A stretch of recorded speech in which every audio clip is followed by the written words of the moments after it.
Alhamdulillahirabbil alamin, nahmaduhu wa nasta'inuhu wa nastaghfiruh wa na'udzubillahi min syururi anfusina wa min sayyiati a'malina, may yahdihillahu fala mudhillalah wa may yudlil fala hadiyalah. Asyhadu an la ilaha illallah wahdahu la syarikalah wa asyhadu anna Muhammadan abduhu wa rasuluhul ladzi la nabiyya ba'dah, amma ba'du.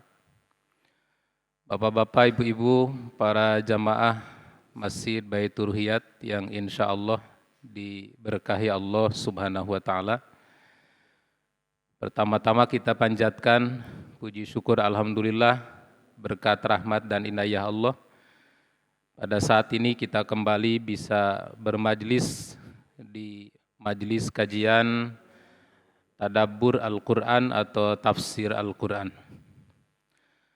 Pada kesempatan ini, materi yang akan kita sama-sama bahas melanjutkan pembahasan dari tafsir surat Al-A'la. Surat yang ke-87 dalam urutan mushaf Al-Quran. Dan surat ini memiliki 72 kalimat atau kata dan 293 huruf, serta ada 19 ayat. Surat ini diturunkan di Mekah setelah turunnya surat At-Takwir dan sebelum diturunkan surat Al-Lail. Surat ini adalah surat favorit atau surat pilihan Rasulullah SAW pada saat beliau membaca di dalam sholat witir dan juga biasanya dibaca dalam sholat isya. Pada pertemuan yang lalu kita sudah membahas dari ayat 1 sampai ayat ke-13. Kemudian bagian kedua ini kita lanjutkan dari ayat 14 sampai dengan ayat 19. A'udzubillahi minasyaitonirrajim. Qad aflaha man tazakka wa dzakaras ma rabbih fasalla. Batu sirunal hayatad dunya wal akhiratu khairu wa abqa. Inna hadza la fis suhufil ula suhufi Ibrahim wa Musa. Qad aflaha man tazakka. Sungguh beruntung orang-orang yang membersihkan diri dengan keimanan. Nah, di sini menggunakan qad.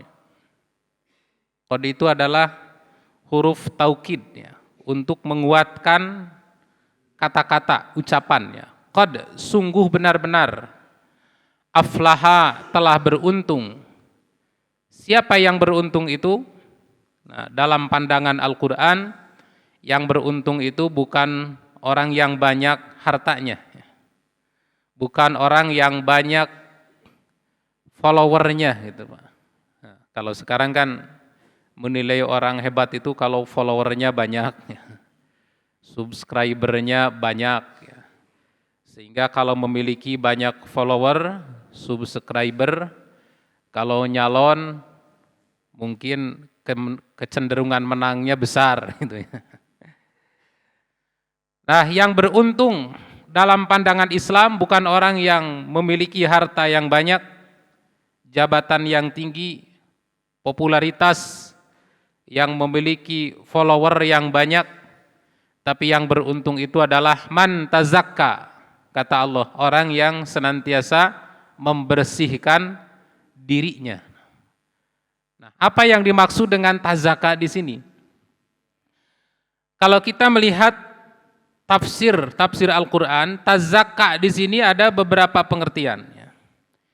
Yang pertama ada yang mengartikan tazakka itu adalah membersihkan dirinya dengan membayar zakat fitrah. Jadi ini terkait dengan ibadah pada hari raya Idul Fitri. Nanti kita tampilkan hadisnya.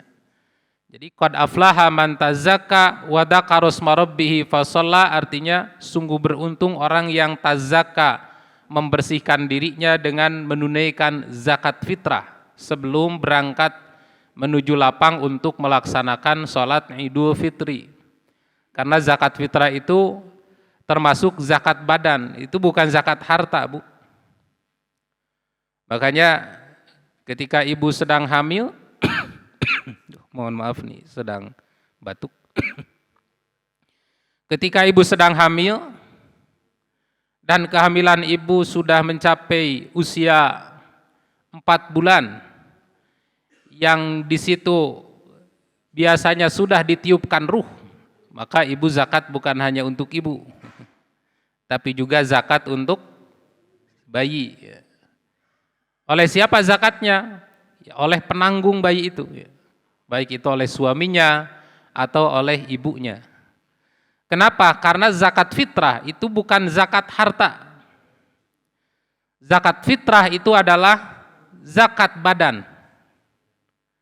Makanya faradallahu zakatal fitri so'an an nafsin, Allah mewajibkan zakat fitrah satu dari satu jua, baik itu dari al-hurru wal abdu, orang yang merdeka, minal hurri wal abdi, dari orang yang merdeka, juga dari hamba sahaya, minas sogir wal kabir, dari anak kecil ataupun orang dewasa. Nah, as-sogir di sini termasuk minal hubla, dari ibu-ibu yang hamil, anak yang masih di dalam kandungan. Kemudian baik laki-laki ataupun perempuan, itu semua terkena kewajiban untuk mengeluarkan zakat fitrah. Karena zakat fitrah itu termasuk zakat badani untuk membersihkan jiwa-jiwa kita.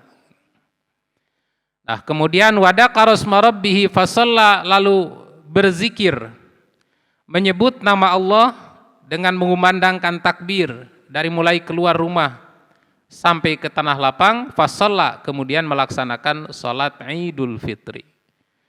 Jadi ada yang menafsirkan bahwa qad aflaha man tazakka wa dzakara isma rabbih fasalla adalah beruntung orang yang sudah menunaikan zakatnya, bertakbir, dan kemudian sholat. Nah, tetapi kalau kita melihat penafsiran secara umum, seperti yang ditafsirkan oleh Imam Ibnu Katsir, yang dimaksud qad aflaha man tazakka, sungguh beruntung orang-orang yang membersihkan dirinya, itu adalah ay tahara nafsah minal akhlaqir radilah. Maksudnya adalah orang yang membersihkan dirinya, orang yang mensucikan dirinya dari akhlak-akhlak yang buruk.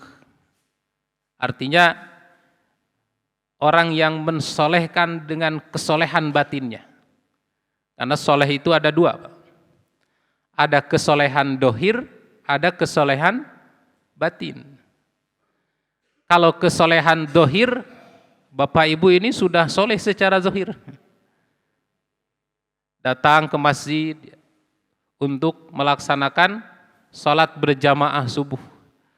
Bahkan dari tadi kita sudah melaksanakan sholat malam. Kemudian lanjut datang ke masjid melakukan sholat tahiyatul masjid. Lalu setelah azan dikumandangkan, kita mulai melaksanakan sholat qabla subuh. Kemudian dilanjut dengan berjamaah sholat subuh. Dan sekarang kita berjihad, ya, jihadun nafs, dengan mempelajari ilmu-ilmu agama yang benar, mengkaji Al-Quran, mengkaji hadis. Ini kesolehan dohir, ya.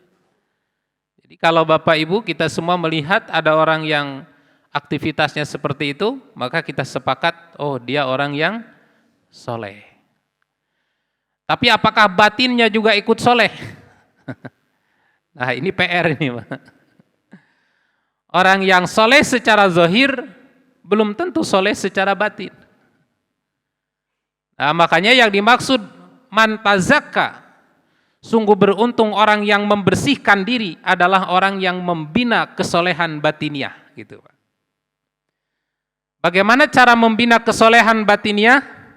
Cara membina kesolehan batiniah itu adalah toharo nafsahu min akhlaqir razilah.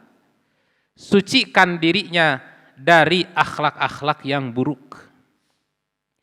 Kemudian wataba'a ma anzalallahu ala Rasulillahi sallallahu alaihi wasallam, diikuti dengan mengikuti apa-apa yang telah dicontohkan, yang telah disampaikan, yang telah diperintahkan oleh Rasulullah sallallahu alaihi wasallam. Itulah yang tazakka ya.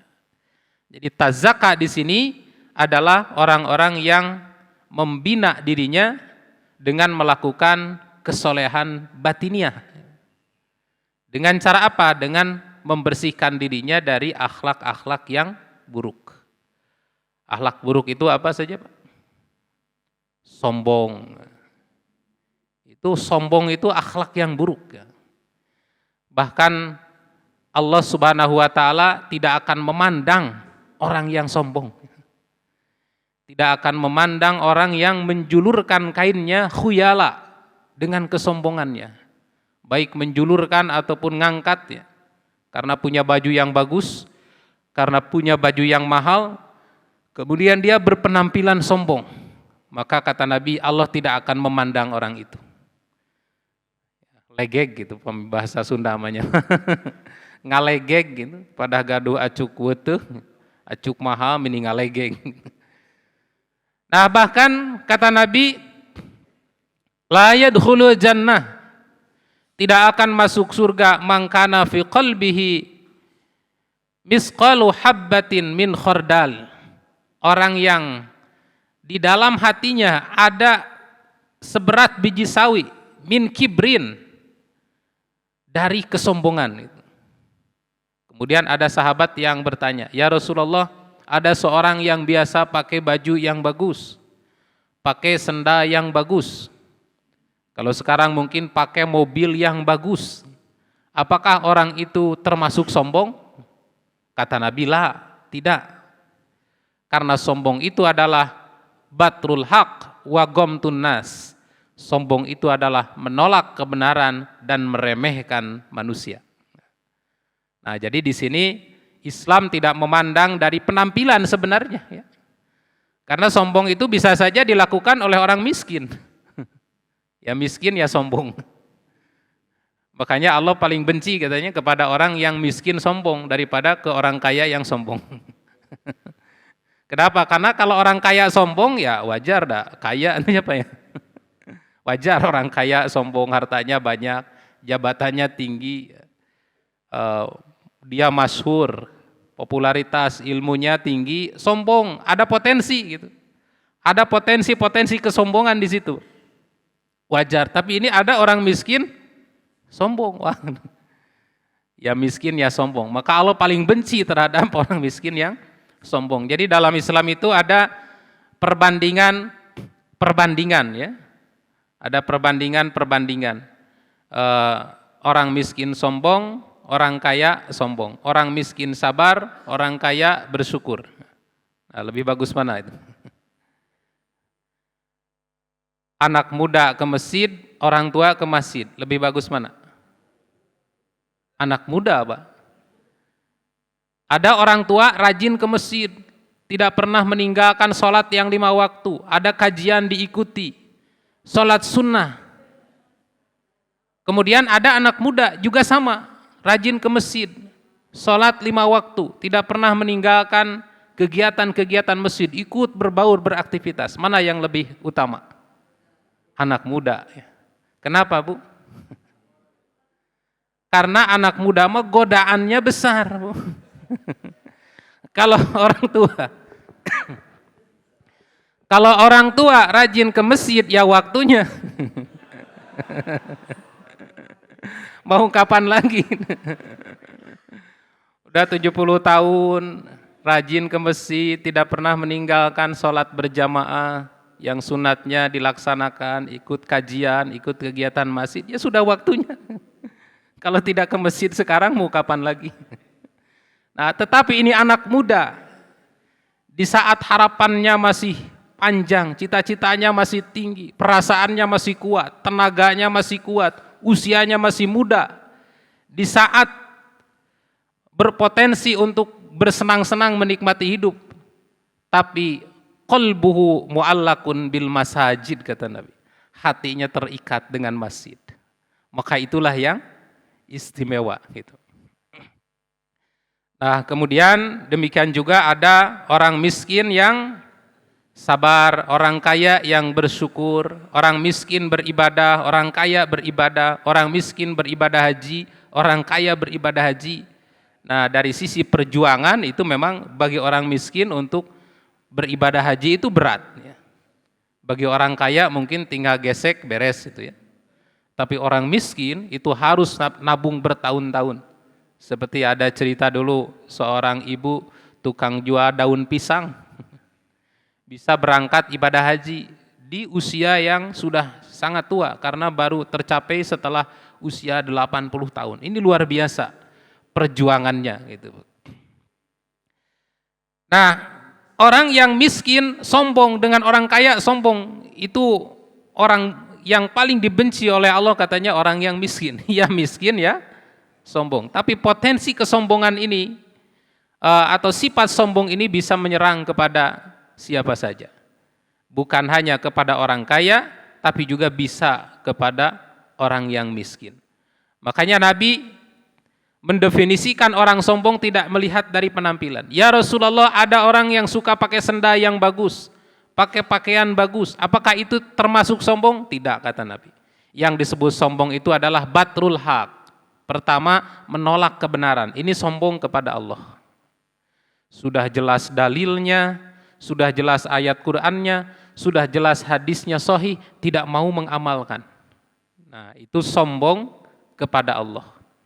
Kemudian yang kedua, gomtun nas, merendahkan manusia.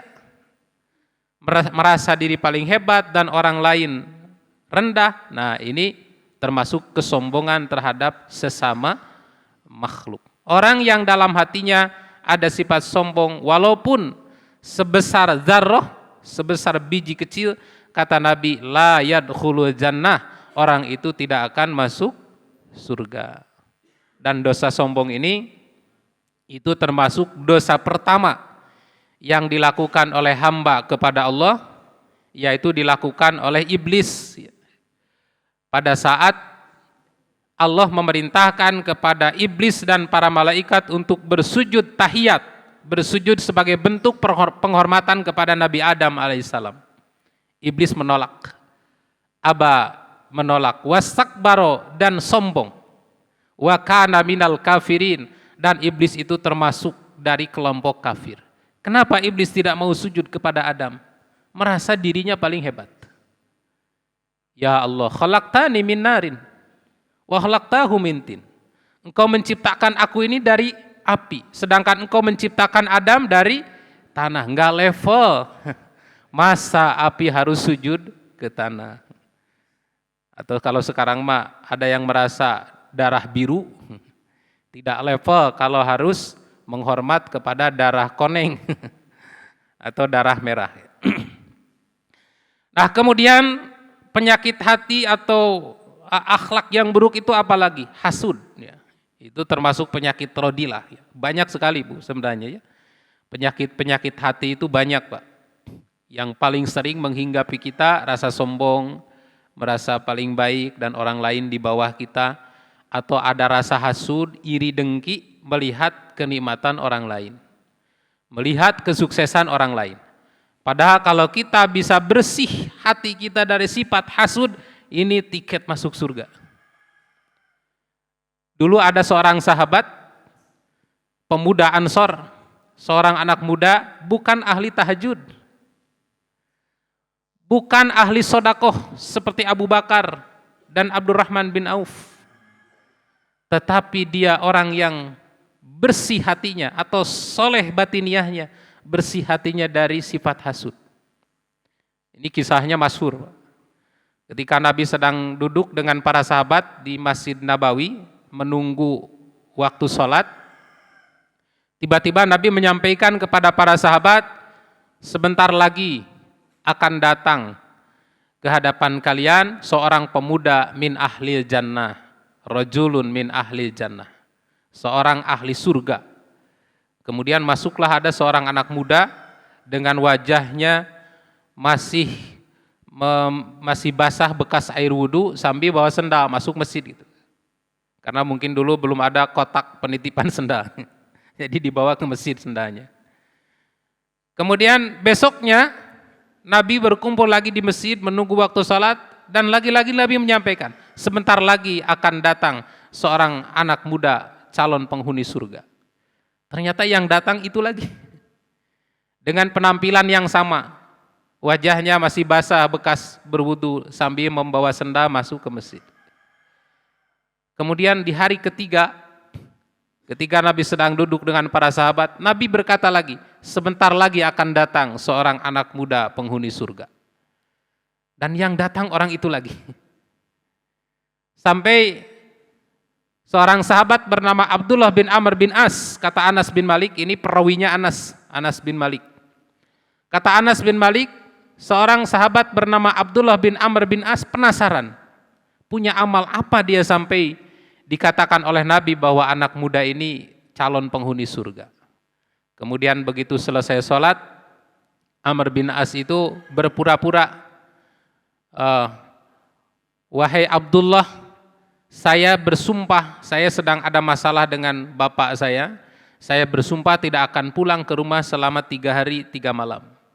Boleh tidak saya numpang tidur di rumah kamu? Boleh.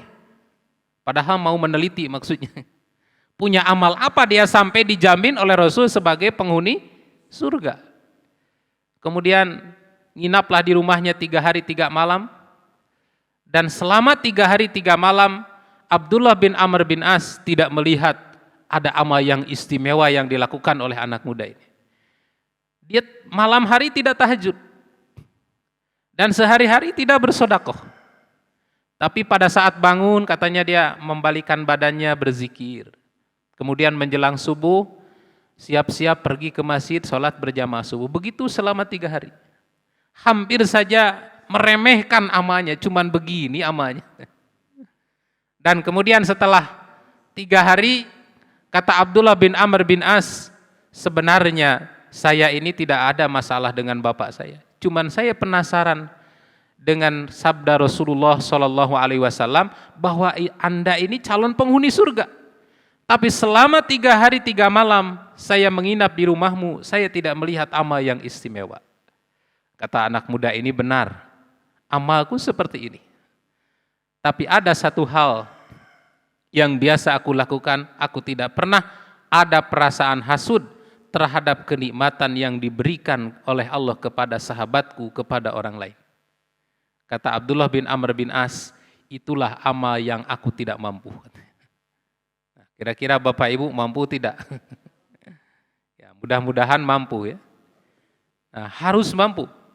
Ketika ada orang lain mendapat kenikmatan, ikut berbahagia. Ya. Ketika ada sahabat satu level dapat kenikmatan, ikut bahagia. Godaannya biasanya di satu level, sekolahnya sama, bekerjanya sama, kok dia lebih sukses dari aku gitu. Hatinya tidak enak. Sama-sama sekeluarga, tapi yang satu lebih sukses dari yang lain. Timbul rasa hasud. Nah, ini perasaan ini nih, Pak. Nah, kalau kita bisa membersihkan hati dari al-hasad, dari akhlaqur radilah itu, nah itulah qad aflaha man tazakka. Jadi yang dimaksud dengan ayat ini, man tazakka itu adalah orang yang soleh batiniahnya. Dia soleh secara dohir, soleh juga secara batin. Kemudian wa dzakara isma rabbih fasalla. Dan dia ingat nama Tuhannya lalu kemudian salat. Nah, di sini ada yang menafsirkan seperti Imam Ibnu Katsir, maksud dari ayat ini adalah ay aqamas shalah fi awqatiha ibtigha'a ridwanallah wa ta'atan li amrillah wa imtisalan li syar'illah.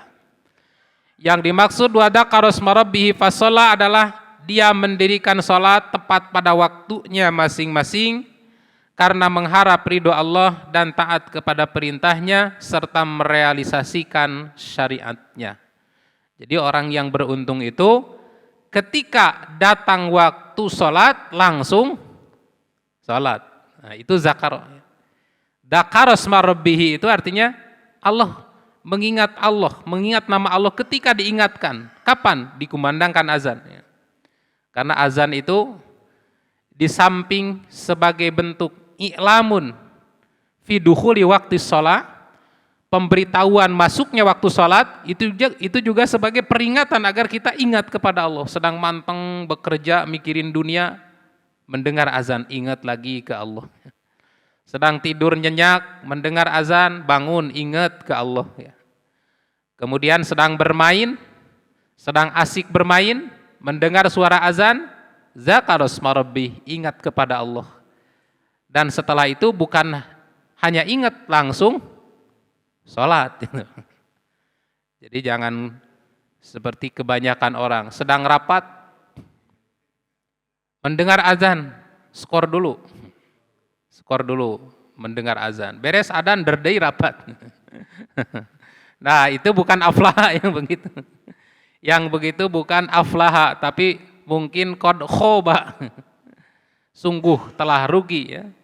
Qad khasira, sungguh telah rugi orang yang menunda-nunda sholatnya. Jadi zakaros marabbihi fasalla artinya begitu azan dikumandangkan, dia ingat kepada Allah, langsung meninggalkan pekerjaan, langsung meninggalkan permainan, langsung meninggalkan tidurnya, fasalla, segera melaksanakan sholat. Nah, itulah orang yang beruntung.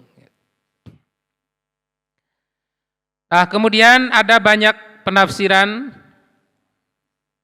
di dalam hadis-hadis Nabi SAW, seperti yang pertama, hadis yang diriwayatkan dari Abu Bakar Al-Bazzar, Al-Hafidh Abu Bakar Al-Bazzar, dari sahabat Jabir bin Abdullah, Nabi SAW membacakan qad aflaha man tazakka. Apa yang dimaksud ayat ini?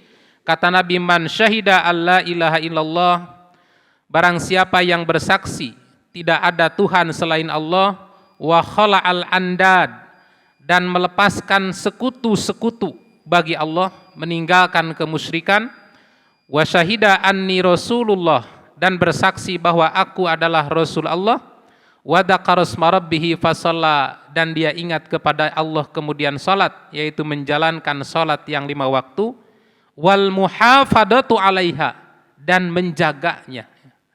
Muhafadah itu menjalankan terus menerus.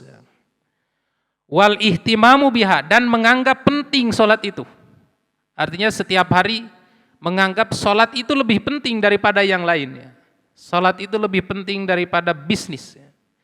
Sholat itu lebih penting daripada istirahat. Sholat itu lebih penting daripada aktivitas-aktivitas dunia. Nah, itulah orang yang aflaha, itulah orang yang beruntung. Kemudian penafsiran yang kedua, seperti yang tadi disampaikan di awal, bahwa yang dimaksud qad aflaha man tazakka wa dzakara isma rabbih fasalla, itu artinya terkait dengan ibadah pada hari raya Idul Fitri.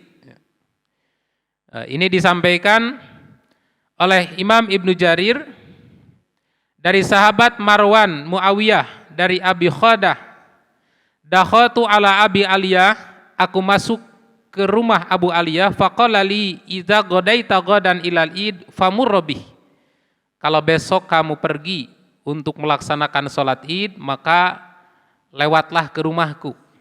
Artinya maksudnya mampir dulu gitu. Qala famarartu bihi, kemudian aku mampir ke rumahnya Abu Aliyah, dan Abu Aliyah bertanya, hal ta'imta syai', apakah kamu sudah makan?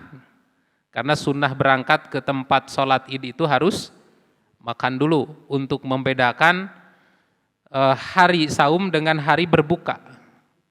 Makanya disebut Idul Fitri. Idul Fitri itu secara tekstual itu artinya hari raya buka. Sehingga menandai di pagi hari itu makan dulu beberapa biji kurma ya. Bukan makan 2 piring. Lama itu kapan pergi sholatnya kalau makan 2 piring. Untuk ngabatalan saja Bu gitu. Beberapa biji kurma, beberapa teguk air. Hal ta'imta, kamu sudah makan sesuatu? Naam, ya sudah. Afadta ala nafsika minal ma? Afadta ala nafsika minal ma? Apakah kamu kalau begitu aku akan menyajikan air untukmu. Aku akan ngasih minum. Qultu na'am. Fa'akhbirni ma fa'atu zakatak. Kemudian kabarkan kepadaku apakah kamu sudah menunaikan zakat. Ma fa'ata zakatak. Qultu qad wajahtaha. Qad wajahtuha. Ya, aku sudah menunaikan zakat itu. Kemudian Abul Aliyah membacakan qad aflaha man tazakka wa dzakara isma rabbih fasalla. Sungguh beruntung orang yang membersihkan diri, bertakbir, berzikir kepada Allah kemudian salat. Nah, itu penafsiran dari Abul Aliyah ya. Ketika bertanya kepada seorang sahabat, apakah kamu sudah menunaikan zakatmu? Iya. Lalu membacakan ayat ini. Maka maksud dari Marwan bin Muawiyah atau dari Abu Khadah ini menunjukkan bahwa maksud ayat itu adalah orang yang menunaikan zakat fitrah, kemudian bertakbir, dan setelah itu melanjutkan dengan sholat Idul Fitri.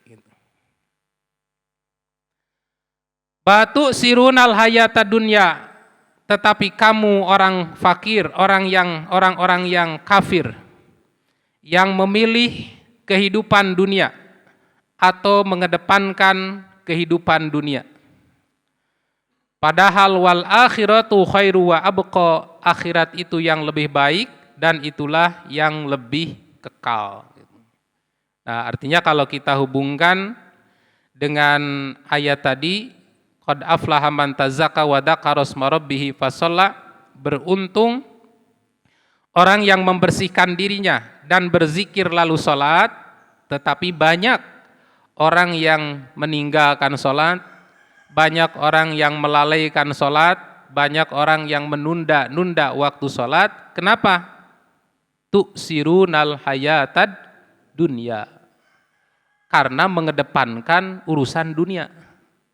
Angkewe sholat mada ada lagi, nanti juga sholat. Ini nih sekarang ini bisnis ini. Kalau ditinggalkan ini rugi. Nanti sajalah sholat mah. Nah, ditunda-tunda ya. Meninggalkan sholat karena tergoda dengan keuntungan. Nah, baru setelah ditegur oleh Allah menyesal gitu. Ada banyak orang yang sering nangis ya ke saya kalau selesai khutbah, selesai kajian, nangis dan dia menyesali dosa-dosanya. Sakit berat, stroke. Padahal masih belum tua, masih muda. Dan dia menyesali dosa-dosanya. Doakan saya, dulu saya suka meninggalkan sholat. Kenapa Bapak meninggalkan sholat? Dulu saya memegang proyek-proyek besar. Bikin perumahan-perumahan besar, Bandung, Jakarta, Jabodetabek. Pak. Itu kalau ditinggalkan ya sayang mungkin, menyita waktu 5 menit. Nah, ternyata kalau Allah menegur, ditegur saja. Dikasih stroke, nggak bisa apa-apa gitu. Nah, itulah pentingnya kita mendekatkan diri kepada Allah. Kalau kita ngejar-ngejar dunia terus, memang saat itu menguntungkan. Tapi bagaimana kalau Allah negur dengan sakit berat?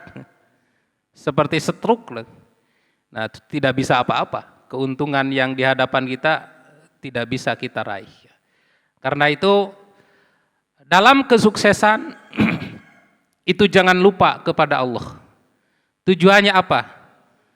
dengan harapan, kita berharap mudah-mudahan kesuksesan kita itu disertai keberkahan kesehatan gitu. Sehingga kita menyisihkan waktu hanya 5 menit, ya, tapi keberkahan Allah dari situ akan datang lebih banyak lagi.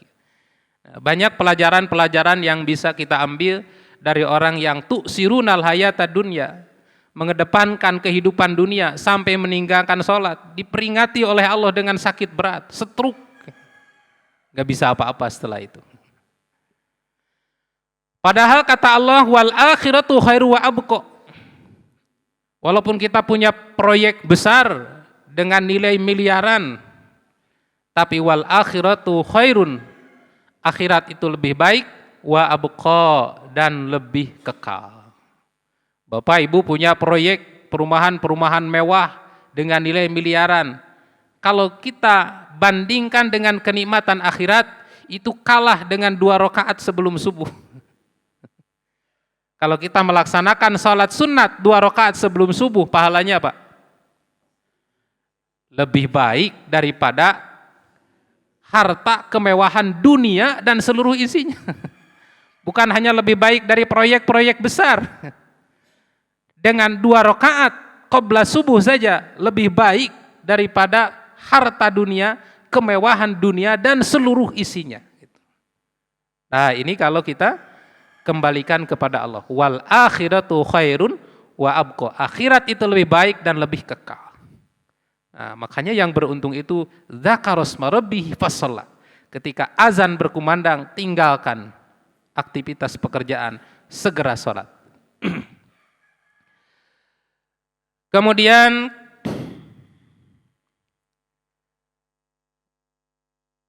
inna hadza lafis suhufil ula.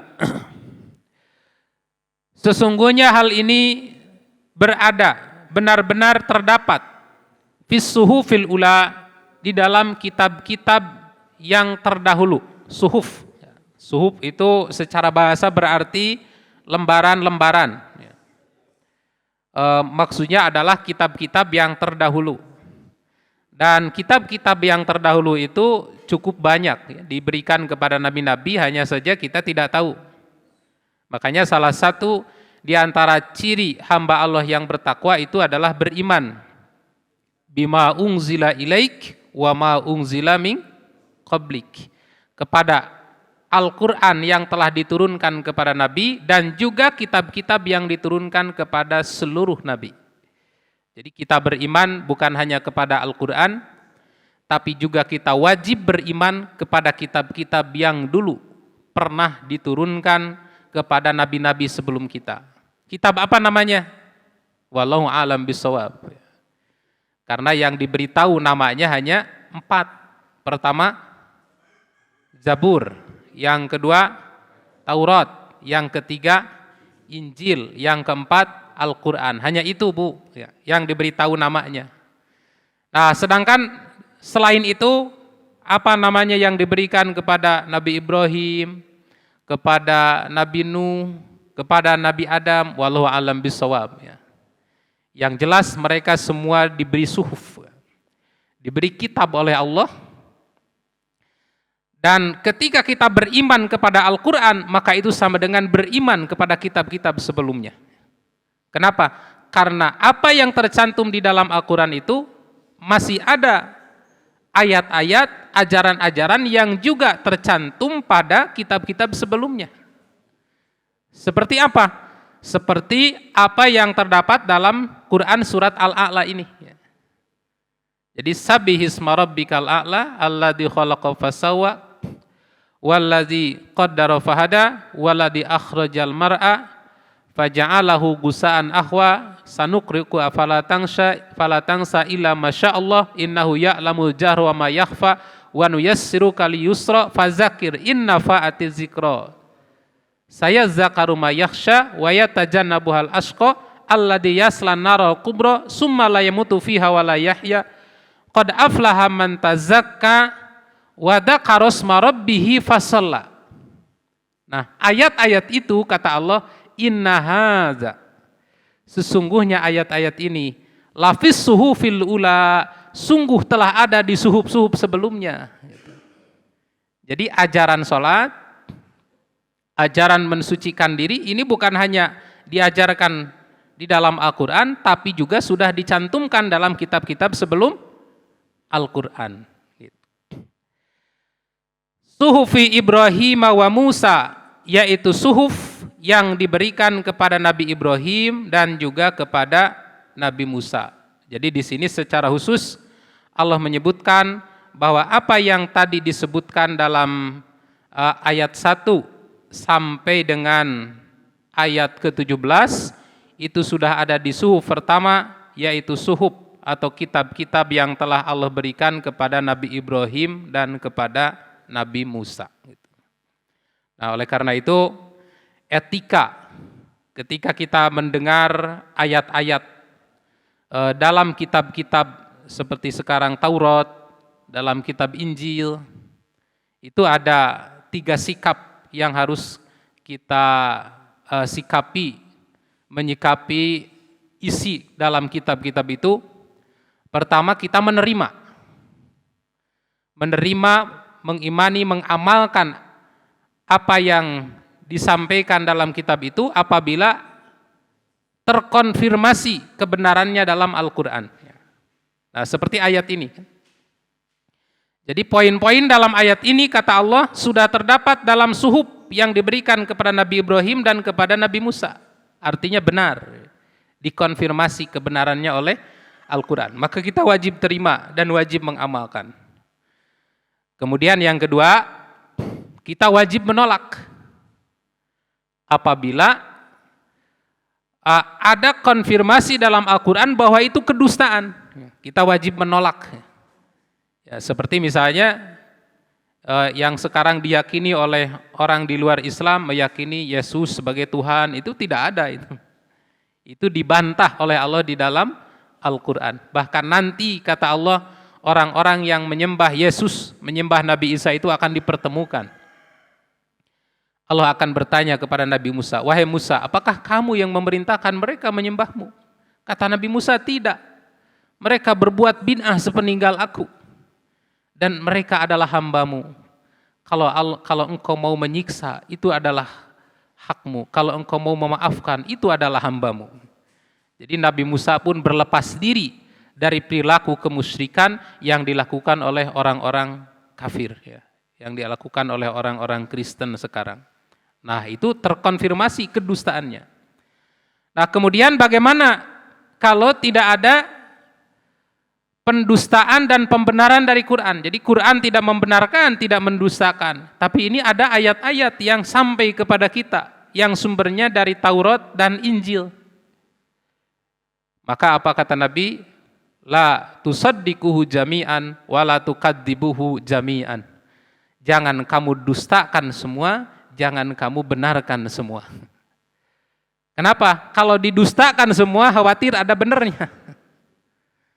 Kalau dibenarkan semua, khawatir ada dustanya. Sampai ada terkonfirmasi di dalam Al-Quran. Nah, itulah sikap kita dalam mensikapi kitab-kitab masa lalu. Tapi pada dasarnya kita diwajibkan untuk beriman bukan hanya kepada Al-Quran, tapi juga kepada kitab-kitab yang diturunkan sebelum Al-Quran. Nah, seperti dalam ayat ini, bahwa ayat-ayat dalam surat Al-A'la kata Allah, innaha dalafis suhufil ula. Sesungguhnya ini sudah ada dalam suhuf pertama, yaitu suhufi Ibrahim wa Musa, dalam suhuf atau kitab-kitab yang terdapat yang diberikan kepada Nabi Ibrahim dan Nabi Musa alaihis salam. Nah, satu hadis kita baca. Dalam hadis riwayat di dalam hadis yang diriwayatkan oleh sahabat Abdullah bin Abbas, kata Abdullah bin Abbas, lama nazalat innaha dalafi suhufil ula suhufi Ibrahim wa Musa, ketika Allah menurunkan ayat surat Al-A'la ayat 18 sampai 19, sesungguhnya ini benar-benar terdapat dalam kitab terdahulu, yaitu kitab Ibrahim dan Musa. Qala Nabi kana kullu haza au kana hada fi suhufi Ibrahim wa Musa. Kata Nabi, adalah semua ini atau adalah hal ini terdapat dalam kitab Ibrahim dan Musa. Jadi kebenaran bahwa ayat-ayat dalam surat Al-A'la sempat dimuat dalam kitab Nabi Ibrahim dan kitab Nabi Musa juga dibenarkan atau ditegaskan oleh Rasulullah Shallallahu Alaihi Wasallam di dalam beberapa hadisnya. Nah, Bapak Ibu yang saya hormati, sudah tamat ya surat Al-A'la. Itulah yang bisa saya sampaikan mengenai ulasan tafsir dari surat Al-A'la. Jadi surat ini sekali lagi memerintahkan kepada kita semua untuk mengedepankan kehidupan akhirat daripada kehidupan dunia. Qad aflaha man tazakka wa dzakara isma rabbih fasalla. Saya kira itu yang bisa disampaikan. Kalau ada pertanyaan atau pernyataan, dipersilakan. Enggak.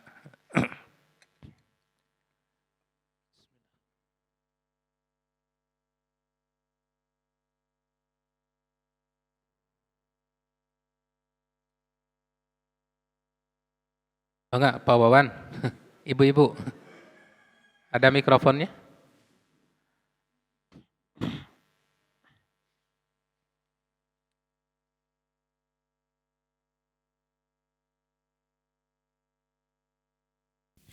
Bismillahirrahmanirrahim.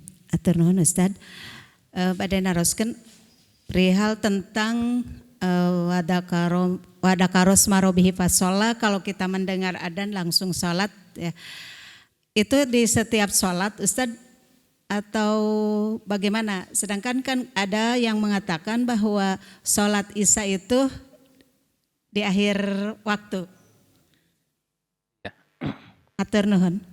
Ya.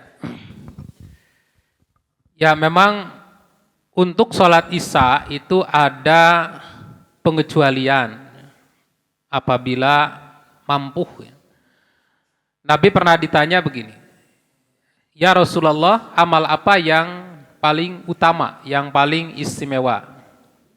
Nabi menjawab, as-salatu fi awali waqtiha, salat pada awal waktu, yaitu begitu azan berkumandang, segera tinggalkan aktivitas, mengambil air wudhu, kemudian melaksanakan salat.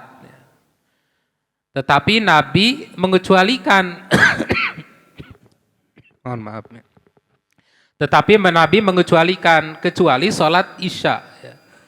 Sholat Isya itu memang lebih utama diakhirkan. Tapi ada catatan di situ, laula an asyqa ala ummati, kalau tidak memberatkan umatku. Dulu para sahabat sempat nunggu di masjid sampai sudah pada tidur katanya.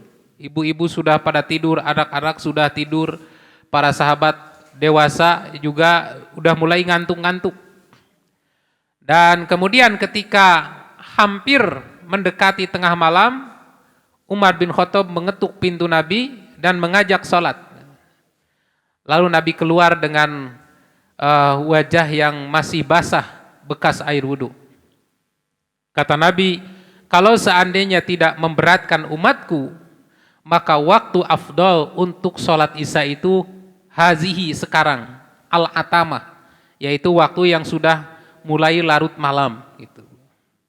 Nah, tetapi tentu saja hal itu akan memberatkan ya bagi kita, ya. Apalagi bagi para pekerja berat. Boro-boro menunggu sampai larut malam, jam 8 gitu, 5 watt. Sudah mulai ngantuk, sudah mulai lelah gitu. Nah, jadi ayat ini berlaku untuk semua sholat kecuali sholat Isya bila mampu gitu, Bu. Kenapa sholat Isya dikecualikan? Karena memang ada hadis yang mengecualikan. Tapi sekiranya malah akan membuat sholat kita menjadi tidak khusyuk karena sholat sambil ngantuk-ngantuk, maka tentu bagi kita yang tidak mampu lebih baik sholat Isya itu disegerakan. Gitu. Karena lebih sering Rasulullah itu mensegerakan sholat Isya daripada mengakhirkannya.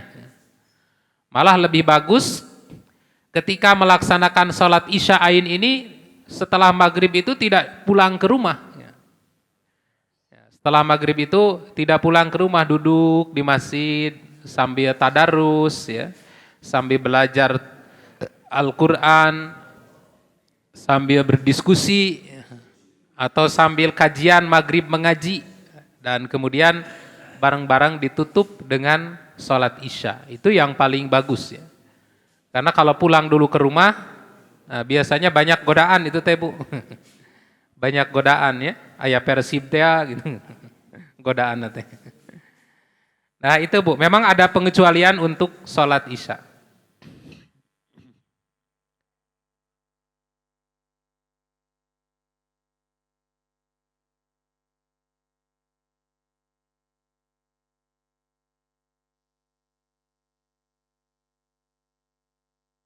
Ya, di stop aja, nggak apa-apa. Kecuali memang kajiannya ini belum selesai, tanggung banget. Nah, tapi melihat dari situasi waktu dan kemampuan jamaah kaum muslimin, khususnya kita ini, kaum yang lemah-lemah, beda dengan para sahabat dulu, memiliki giroh yang besar, ketika diakhirkan, itu bukan semakin semangat, bahkan malah semakin melemah. Maka lebih baik sudah saja diakhiri dan mensegerakan untuk melaksanakan sholat isya. Itu yang lebih baik, yang lebih aman itu. Dan umumnya pemahaman ini juga belum rata. Sampai pernah di salah satu masjid ada friksi, ya. Ada suara sampai tinggi-tinggi gitu. Karena ketika azan berkumandang ini masih berlanjut kajiannya, nampaknya belum paham, ya. Untuk menghindari kondisi seperti itu, sebaiknya disegerakan sholat isya. Gitu. Bismillahirrahmanirrahim. Assalamualaikum warahmatullahi wabarakatuh. Waalaikumsalam warahmatullahi wabarakatuh. Ini saat ringan aja Pak Ustadz. Kita kan kadang datang ke masjid itu setelah adzan. Nah, apakah setelah kita masuk masjid perlu tidak tahiyatul masjid? Padahal kita sudah mau qobliyah subuh dulu atau tahiyatul masjid dulu atau salah satu aja? Itu aja. Jadi masuk masjid di waktu subuh setelah azan. Apakah boleh tahiyatul masjid dulu atau qobliyah subuh saja? Iya. Nah, ini ada dua pendapat, Pak. Terkait dengan masuk masjid setelah azan di waktu subuh, apakah boleh tahiyatul masjid dulu atau langsung qobliyah subuh saja? Pendapat yang pertama mengatakan tidak ada sholat setelah azan subuh kecuali qobliyah subuh. Nah, sehingga ada sebagian ulama yang berpendapat kalau masuk masjid sudah adzan subuh langsung saja melakukan sholat qobliyah subuh, tidak tahiyatul masjid. Mengingat ada hadis yang mengatakan la sholata ba'da subhi illa rok'atain, tidak ada sholat setelah adzan subuh dikumandangkan kecuali 2 rakaat. Nah, tetapi kalau kita melihat syariat sholat tahiyatul masjid, sebetulnya tidak dibatasi waktu. Karena ini termasuk sholat lisabab. Sholat yang dilakukan karena ada sebab. Gitu. Apa sebabnya? Masuk masjid. Ada masuk masjid, ada sholat. Tidak ada masuk masjid, tidak ada sholat. Itu sholat lisabab. Kapan masuk masjidnya? Kapan saja. Tidak mengenal waktu karohah dan tidak karohah. Pokoknya idza dakhala ahadukumul masjidah, apabila salah seorang di antara kamu masuk masjid, fala yajlis, maka jangan duduk dulu hatta yarka'a raka'atain, kecuali ruku dulu, maksudnya sholat dulu 2 rakaat. Itu kalau masuk masjid untuk duduk. Tapi kalau masuk masjid sekedar lewat saja, itu tidak ada syariat untuk sholat 2 rakaat. Misalnya masuk masjid, kenapa? Ngambil kacamata ketinggalan, ngambil sorban ketinggalan. Nah itu tidak harus sholat tahiyatul masjid. Tapi kalau Bapak Ibu masuk masjid untuk duduk, baik duduk sholat, ataupun duduk kajian, atau duduk rapat misalnya. Nah, idza dakhala ahadukumul masjida fala yajlis hatta yarka'a raka'atain. Jika salah seorang di antara kamu masuk masjid, jangan duduk sampai sholat dulu 2 rakaat. Kapan? Kapan saja. Termasuk di waktu subuh, gitu Pak. Nah, kenapa? Karena yang dimaksud dengan hadis tidak ada sholat setelah subuh, setelah adzan subuh kecuali 2 rakaat, itu maksudnya rawatibnya, gitu Pak. Maksudnya rawatibnya. Bukan berarti meniadakan sholat tahiyatul masjid. Nah, tapi kita menghormati ya, orang yang berpendapat seperti itu, sampai ada yang sholat di rumah, ya, sholat qoblanya di rumah, karena qobla itu kan memang lebih utama di rumah. Rawatib itu di rumah Pak, Bapak Ibu. Kalau di sini alhamdulillah waktunya panjang, bisa qobla subuh di rumah. Nah, ada yang karena pahamnya seperti itu, sebelum qomat dikumandangkan berdiri aja di luar, nggak masuk-masuk. Karena kalau masuk harus sholat tahiyatul masjid. Nah, sebenarnya nggak apa-apa, kalau masih ada waktu silahkan Pak, sholat tahiyatul masjid.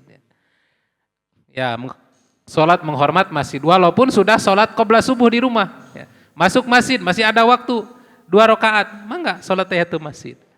Ini masuk masjidnya pas adzan, yang kebetulan durasi jeda antara adzan dan qomatnya 15 menit. Nah, Bapak bisa tahiyatul masjid dulu, kemudian sholat qobla subuh. Begitu Pak. Makasih Pak Ustadz. Bagaimana kita menyikapi terhadap kitab-kitab terdahulu? Apakah kita cukup percaya atau harus terkait syariatnya gimana? Sementara kita tidak tahu kitab terdahulu itu seperti apa, termasuk katakanlah Injil pun kan kita juga tidak meyakini itu aslinya gitu. Jadi gimana kita menyikapi terhadap kitab-kitab yang terdahulu tadi. Yang kedua, apabila imam membacakan surat ini pada terakhir, Suhufil Ibrahim wa Musa, kadang ada jamaah yang menjawab alaihis salam. Itu bagaimana ceritanya Pak Ustadz? Terima kasih. Ya, betul Pak. Jadi kitab Taurat, kitab Injil, sampai hari ini kita belum menemukan aslinya. Kalaupun sekarang ada katanya di Turki gitu Pak, kalau nggak salah ya. Aslinya ya wallahu alam bisawab ya. Apakah benar itu kitab asli Taurat dan Injil. Dan apa yang ditulis oleh orang-orang Kristiani yang disebut dengan Perjanjian Lama dan Perjanjian Baru, itu ketika saya belajar ilmu kristologi, mereka meyakini Perjanjian Lama itu adalah Taurat, Perjanjian Baru itu Injil katanya gitu. Nah, tapi kalau Bapak Ibu membaca, menggali ayat-ayat yang benar, yang tidak kontradiktif dalam buku yang mereka klaim sebagai Perjanjian Lama dan Perjanjian Baru itu ibarat mencari jarum dalam tepung. Saking susahnya. Kenapa? Karena sudah ditahrif, sudah dirubah, dikurang, ditambah. Jadi dirubah, dikurang, ditambah. Maka mencari kebenaran dalam kitab Perjanjian Lama dan Perjanjian Baru itu ibarat mencari jarum dalam tepung. Nah, bagaimana kita mensikapi kitab-kitab itu? Cukup beriman saja, Pak. Kita cukup beriman saja bahwa pernah kitab-kitab itu dulu pernah diturunkan kepada nabi-nabi sebelum kita. Adapun untuk ajaran-ajaran yang diamalkan itu apabila ada konfirmasi dari Al-Quran ataupun dari hadis. Nah, seperti pesan-pesan penting yang terdapat dalam surat Al-A'la ini. Ada penegasan bahwa poin-poin dalam surat ini innaha adalah fis suhufil ula. Dulu sudah disampaikan, ditulis dalam suhuf pertama, yaitu suhuf yang diturunkan kepada Nabi Ibrahim dan Nabi Musa. Ini ada konfirmasi, maka kita wajib mengamalkan. Bila tidak ada konfirmasi, kita cukup beriman saja, ya, bahwa pernah kitab-kitab itu diturunkan kepada masa lalu. Apa ajarannya? Ya tidak tahu, karena tidak ada perintah untuk mencari. Kita hanya diperintah untuk mengamalkan apa-apa yang terdapat di dalam Al-Quran dan hadis-hadis Nabi SAW. Kemudian yang kedua, ketika membaca ayat ini, apakah harus membaca sholawat? Inna hadza lafis suhufil ula suhufi Ibrahim wa Musa. Sering mendengar alaihimassalam. Mudah-mudahan keselamatan Allah berikan kepada Nabi Ibrahim dan Nabi Musa alaihimassalam. Tidak ada perintahnya, Pak. Dan kalau itu dibolehkan, kenapa hanya ketika membaca surat ini saja? Kenapa ketika membaca surat Al-Fat yang di situ ada Muhammadur Rasulullah walladzina asyiddau 'alal kufar, kenapa tidak sallallahu alaihi wasallam? Muhammadur Rasulullah sallallahu alaihi wasallam. Nah, kenapa hanya membaca doa di ayat ini saja? Ya, artinya tidak ada perintahnya. Dan ini termasuk kalau berdoa kepada sesama, ini termasuk kalamun nas, ya. Memang di kalangan ulama ada dua pendapat juga. Ada yang mengatakan membatalkan, ada yang mengatakan tidak membatalkan. Tapi kalau melihat dari konteks doanya, itu sudah kalamun nas. Sudah ada komunikasi antar manusia. Sementara di dalam tahmid ketika bersin saja, kita hanya dibolehkan tahmid kepada Allah. Tidak boleh mendoakan. Misalnya Bapak Ibu bersin haji, alhamdulillahi rabbil alamin. Padahal itu sedang sholat, sedang baca surat. Boleh membaca alhamdulillah. Tapi yang mendengar jangan baca yarhamukallah. Terus dijawab lagi oleh Bapak Ibu, yahdikumullah, bata dua-duanya. Karena ini ada komunikasi antar sesama, gitu. Jadi mendoakan seseorang atau berdoa yang sifatnya bebas dalam sholat itu ada tempat di situ, yaitu di saat sujud atau setelah selesai tahiyat sebelum salam. Adapun ketika qiraah, doa-doa itu hanya untuk kita dan untuk hanya kepada Allah untuk pribadi saja, gitu. Tidak untuk mendoakan orang lain, gitu. Jadi kalau saya melihat konteks dari doanya alaihimassalam ini sudah kalamun nas, ya. Sudah ada komunikasi antar manusia, mendoakan sesama manusia. Maka tentu ini tidak boleh kita ucapkan, ya. Tidak boleh diucapkan karena untuk membaca sholawat itu ada tempatnya, gitu Pak. Cek apa? Masih ada enggak?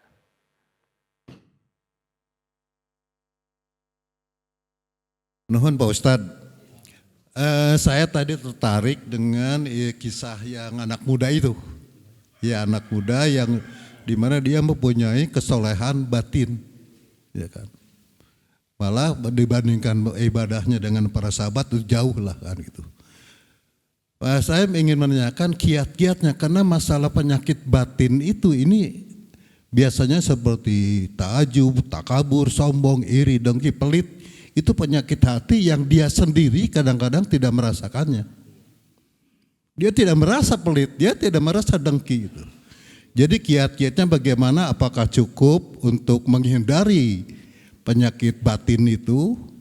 Kita kiatnya bagaimana, apakah cukup baca Quran, tadabbur Quran, salat dan sebagainya. Mohon itu kiat-kiat untuk jangan sampai penyakit batin itu ya terhapus dari dalam diri kita. Itu saja Pak Ustadz.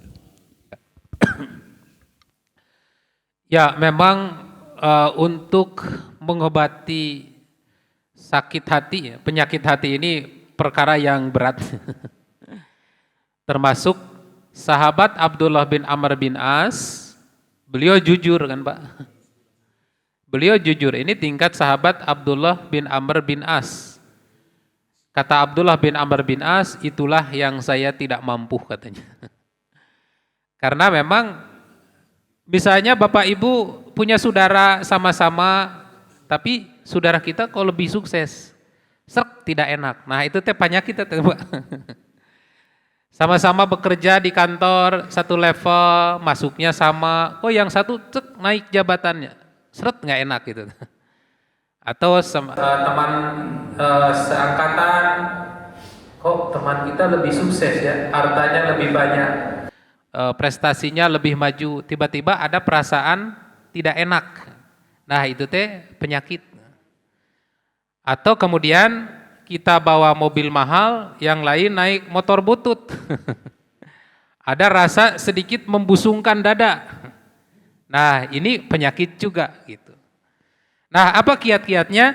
Ya tentu saja kiat-kiatnya harus selalu taqarrub kepada Allah. Ya. Pertama menerima, bersabar dan bersyukur ya, meningkatkan rasa sabar dan rasa syukur kepada Allah. Bahwa kita yakini pemberian yang Allah berikan kepada kita dalam bentuk kelebihan ilmu, kelebihan harta, kelebihan fisik, kemudian jabatan, itu sebenarnya anugerah Allah, bukan karena prestasi kita. Itu adalah anugerah dari Allah yang diamanatkan oleh Allah kepada kita untuk digunakan supaya kita banyak bersyukur. Dengan harta banyak bersyukur, dengan bersodakoh. Maka sodakoh itu sebagai obat untuk menghilangkan rasa rakus terhadap harta dan menghilangkan kesombongan dari harta itu. Banyak bersodakoh. Ya.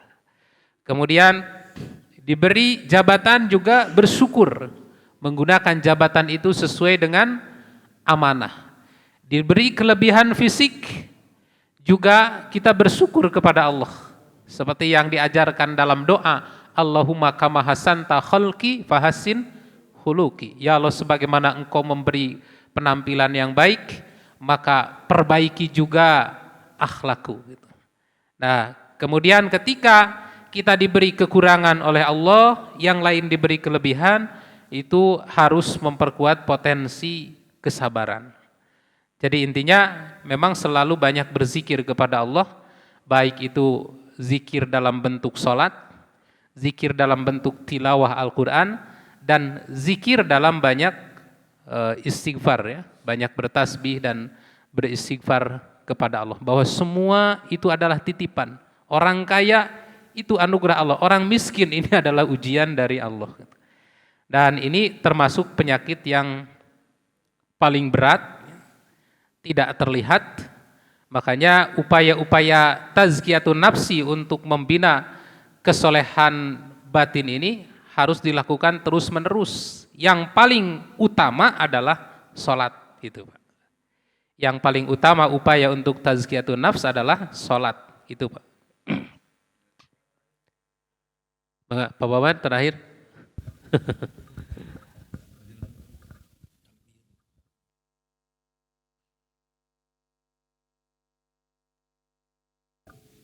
Ayah Pak. Ayah. Ya. Assalamualaikum warahmatullahi wabarakatuh. Alhamdulillah Ustadz, pagi hari ini kita bisa sama-sama mengkaji ilmu yang begitu dalam. Surat Al-A'la yang hanya tinggal yang terakhir yang sekarang. Dan ini merupakan suatu kajian yang luar biasa. Seperti misalnya contoh pelaksanaan sholat saja. Jadi jika dikaji dari Al-A'la ini ternyata sangat luas. Tidak sedikit barangkali selama ini umat muslim di Republik ini sholat itu hanya sekedar ikut-ikutan. Melihat yang lain, saya sholat. Padahal ternyata bahwa apabila kita kaji luar biasa dalamnya, bahwa perintah sholat itu sesuatu yang tidak bisa ditunda. Bahkan tadi Ustadz katakan seumpama ada bisnis besar pun barangkali mungkin terkalahkan oleh kata-kata yang dulu ada istilah time is money. Waktu adalah uang, sehingga akhirnya mengalahkan kewajiban sholat pada saatnya. Nah untuk itulah barangkali Pak Ustadz ya, Nah kemudian yang lain itu pernyataan aja mendukung apa yang disampaikan. Ya.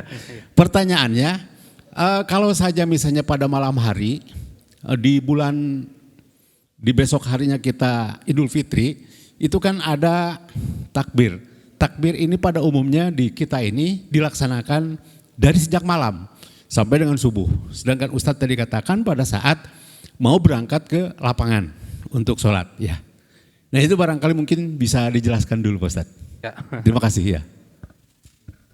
Ya, untuk mengumandangkan takbir ada yang dari malam hari sampai subuh hari sampai siang. Kemudian ada yang dari subuh sampai dimulai sholat Id. Apakah ada dalilnya? Dua-duanya ada dalilnya. Ya. Yang dari malam, sepanjang malam semalam suntuk mengumandangkan takbir, itu ada dalilnya. Yang dari subuh sampai dimulai sholat Id, sampai dimulai sholat Id juga ada dalilnya. Namun yang sahih itu dari subuh sampai dimulai sholat Id. Dari mulai keluar ba'da sholat subuh, keluar kita untuk melaksanakan sholat Id di tanah lapang sampai dimulai sholat Idul Fitri. Itu yang sahih. Nah, sementara hadis yang memerintahkan bertakbir semalam suntuk, itu menurut para ulama-ulama hadis, ini adalah hadis yang lemah. Gitu. Nah, tetapi kenapa di kita banyak yang mengumandangkan takbir dari malam hari? Karena berbeda sikap, barangkali berbeda sikap dalam pengamalan hadis yang lemah itu. Gitu. Ada yang menerima dan mengamalkan, ada yang meninggalkan. Itu Pak. Saya kira cukup ya? Masih ada Pak? Satu lagi Ustadz lah. Oh, mangga. Ya.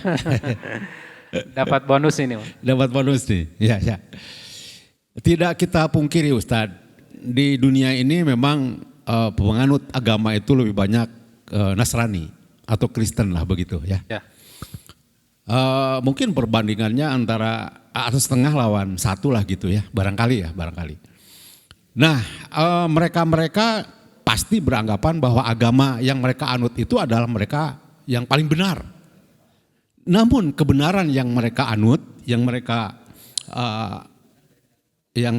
kuasai itu hanyalah karena barangkali mungkin juga tidak pernah mendapat ya istilahnya itu dakwah-dakwah dari umat-umat Islam, terutama dari para ustadz gitu Pak Ustadz ya, terhadap mereka yang Kristiani itu. Nah, apakah untuk menyelamatkan mereka dari kekafirannya memungkinkan nggak misalnya ustadz-ustadz itu juga berceramah tidak hanya terhadap umat Islam yang sudah ada, tetapi terhadap mereka, bisa diizinkan atau bisa terlaksana atau tidak? Kurang lebih itu Ustadz, terima kasih. Ya. Jadi bagaimana berdakwah kepada kaum Kristiani ya. Karena boleh jadi mereka tidak mendapatkan informasi Islam itu karena tidak terdakwahi. Sebenarnya dari sejak dulu sampai sekarang berdakwah kepada orang-orang di luar Islam itu terus dilakukan. Hanya ada yang langsung, ada yang tidak gitu Pak. Dan untuk di masa keterbukaan seperti sekarang ini, bukan persoalan yang sulit untuk mendengar dakwah kalau dia mau. Seperti hanya Bapak Ibu kalau ingin mendengar ceramah-ceramah di gereja, gampang banget. Dia ada radio khusus, ada TV khusus, ada channel khusus di YouTube yang membahas tentang orang-orang Kristen, agak ajaran-ajaran Kristen, Hindu, Buddha dan lain sebagainya. Untuk di zaman teknologi sekarang, mendapatkan informasi apapun itu sangat mudah.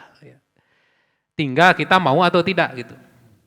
Jadi sebenarnya tidak berlaku apa yang diingatkan oleh Nabi dulu. Kenapa kamu tidak beriman? Jawabannya, karena belum ada orang yang berdakwah kepadaku. Itu tidak berlaku untuk zaman sekarang. Di zaman keterbukaan yang informasi itu sudah sampai ke pelosok-pelosok ya. Ke pelosok-pelosok kemana-mana sudah sampai. Nah bahkan bukan hanya informasi tidak langsung, tapi di mereka itu ada program yang dinamakan dengan Islamologi, Pak. Di mana orang-orang Kristen harus belajar Islam. Belajar Al-Quran, belajar tafsir Al-Quran, belajar hadis, belajar ilmu hadis, belajar sejarah Islam. Itu ada Islamologi namanya. Jadi kalau kita belajar Kristologi, orang Islam belajar ilmu-ilmu Kristen, di Kristen ada program Islamologi. Tapi program Islamologi bukan untuk masuk Islam, hanya untuk mencari tahu ajaran Islam itu bagaimana. Nah, lebih jauh lagi mencari cara bagaimana cara membantahnya, bahkan mencari kelemahan-kelemahan Islam. Nah, sehingga dengan program ini juga suka ada keajaiban-keajaiban. Tidak jarang dari program Islamologi itu banyak orang-orang Kristen yang akhirnya masuk Islam. Seperti apa yang dialami oleh Ibu Irene Handono. Itu kenapa dia tertarik Islam? Karena belajar Islam kemana-mana. Nah, sampai menemukan ayat di dalam Al-Quran bahwa agama yang paling diridhoi oleh Allah itu adalah agama Islam. Dan menemukan banyak ayat-ayat lain yang membuka hidayah kepada beliau. Nah, jadi untuk sekarang itu bohong kalau mereka tidak mendapatkan dakwah. Itu, Pak. Ya, saya kira cukup ya, Pak. Insya Allah kita lanjut di Sabtu yang akan datang memasuki ayat baru, yaitu surat At-Tariq, surat Was-Sama'i Wat-Tariq. Demikian Bapak Ibu yang dapat saya sampaikan pada kesempatan ini. Mudah-mudahan ini menjadi tambahan ilmu untuk kita semua dan Allah memberikan kekuatan kepada kita untuk mengamalkan pesan-pesan yang terdapat di dalam ayat ini. Rabbana atina fid dunya hasanah wa fil akhirati hasanah wa qina azabannar. Aqulu qouli hadza wa astaghfirullaha li wa lakum. Wassalamu alaikum warahmatullahi wabarakatuh.